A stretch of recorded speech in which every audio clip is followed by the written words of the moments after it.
Hi అండి, welcome to అమ్మాయి. సోమవారం తీసిన వ్లాగ్ అండి. ఎప్పుడులా పొద్దున్న పూజ అయిపోయి 6 గంటలకల్లా లంచ్ బాక్స్ రెడీ చేయడానికి అయితే వచ్చేసాను.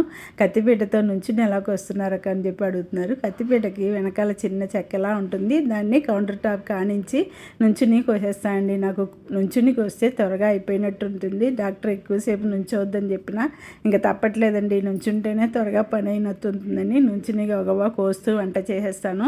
పొట్లకాయ కేజీ లెక్కన కొనలేము, ఒక కాయని తీసుకోవాలి. ఒకటి తెచ్చుకుంటే వారానికి 2 సార్లు వచ్చేస్తుందండి. ఇంకా తప్పట్లేదు వండడము.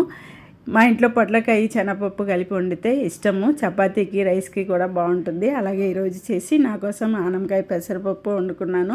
9 గంటలకల్లా వంట పని పూర్తి చేసి చాలా శారీస్, కొత్త శారీస్ ఉన్నాయండి. బ్లౌజులు కట్ చేసి కుడదామని అయితే తీశాను. మనకి కుట్టుకోవడం వచ్చినప్పుడు ఎవరన్నా కుడుతుంటే ఎంత బాగా కుట్టినా మనకి నచ్చట్లేదండి. అందువల్లే టైం లేకపోయినా కూర్చుని కుట్టుకుంటున్నానండి. ఓకే అండి, వీడియో సెలెక్ట్ చేయండి.